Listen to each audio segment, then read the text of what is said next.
Yeah, whose hair? Huh? Yours. So what am I going to do?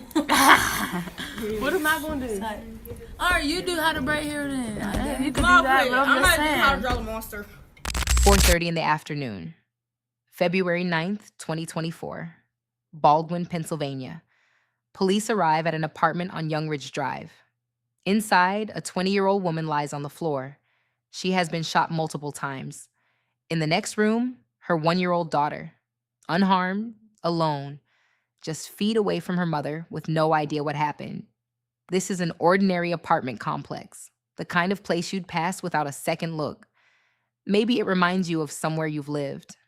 Drop a comment and let us know where you're watching from. Before we continue, this is a real case involving a real family. Some of what follows may be difficult to hear.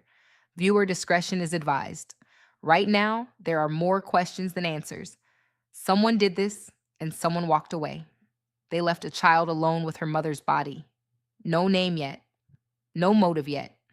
Just a mother who's gone, and a little girl too young to tell anyone what happened in that apartment. Everyone close to her called her Remy. Her full name was RaMiah Griffin, 20 years old. She lived in Baldwin, Pennsylvania, and she was a mother, a 1-year-old daughter, still small enough to need her for everything. Before Baldwin, her roots were in Stowe Township, just outside the city. That's where her family was. A sister, Mariah, an aunt, Tamara Guyton. People who'd known her long before any of this happened. Her aunt would later put it simply, this was Remy. This is what she was, not a case number. A person people showed up for.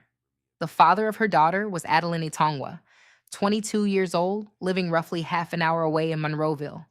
He wasn't a stranger to Remy's family. He was part of it. Family dinners, birthdays. Her sister would later say it plainly. They treated him like family. That's what makes what came next so hard to place. 2 young parents, a shared child, a man welcomed at the table. Somewhere behind that closeness, something had shifted. The record doesn't explain what or exactly when. What it does make clear is this: nobody around Remy saw it coming. That afternoon, whatever had been building between 2 people her family had folded into their own, reached a point there was no walking back from. Friday, February 9th, 2024, late afternoon in Baldwin, Pennsylvania. A 911 call comes in from the apartment on Young Ridge Drive. Almost immediately, the timeline stops making sense. Investigators determine Remy was shot sometime around 3 in the morning. The 911 call doesn't come in until 4:30 that afternoon. That's more than 13 hours between the moment she died and the moment anyone finds her. For all those hours, her daughter is alone in that apartment. No one checking in, no one calling for help. Whoever did this didn't stay. They didn't check on the child. They didn't try to get her help. They simply left, sometime in the dark, and let the day pass without a word to anyone. Allegheny County's homicide unit takes over the scene. This is now a homicide investigation. And it starts with almost nothing. No confession, no witness who saw it happen. Somewhere, the person responsible is still out there. And whoever they are, they're about to find out that walking away from a scene doesn't mean walking away from every trace of what happened. Detectives start working the case from the ground up. They pull witness interviews. They pull surveillance footage from around the building and the neighborhood. Piece by piece, the picture narrows. Not toward a stranger. Not toward someone passing through. Towards someone Remy knew. Someone close enough to her life that his presence wouldn't have raised a single alarm. The footage and the interviews start pointing in the same direction. Her daughter's father. It's not a name pulled from a list of possibilities. It's a name investigators arrive at because everything else keeps ruling itself out. But knowing who is only the first half of a homicide case. Identifying someone isn't the same as building a case strong enough to bring charges. That part was still ahead. And it wouldn't take investigators long to get there. By Wednesday, February 21st, investigators had enough. Adelin Itongwa was taken into custody and charged with criminal homicide and endangering the welfare of a child. He was booked into the Allegheny County jail to await arraignment. For Remy's family, the arrest didn't feel like closure. It felt like the next hard thing to carry. Her sister put it plainly. They were glad someone had been caught, but they were still grieving. Then something else surfaced. The day before the arrest, investigators searched Itongwa's apartment in Monroeville as part of the homicide case. Inside, they found something that had nothing to do with Remy at all.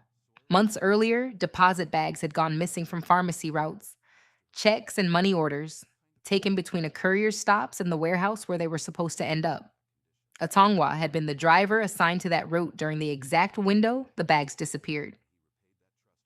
One of those missing bags turned up in his apartment, sitting in plain view during a search meant to build a murder case. It's a strange kind of detail. Not proof of what happened to Remy, not related to her at all, on paper, but it's one more thing investigators now knew about the man they'd charge. Filed away, for whatever it was worth, alongside everything else. An arrest answers one question. It doesn't answer the one that matters most. What actually happened inside that apartment, and why? As of the most recent confirmed reporting, those two charges are still where the case stands. Since they were filed, the public record available goes quiet. No trial date confirmed, no plea entered on the record, no resolution. That gap matters whether the timeline adds up, whether the footage and the witness statements hold up in front of a jury. A courtroom will eventually have to decide that. It'll weigh evidence most of us will never see, against a defense that hasn't been made public yet.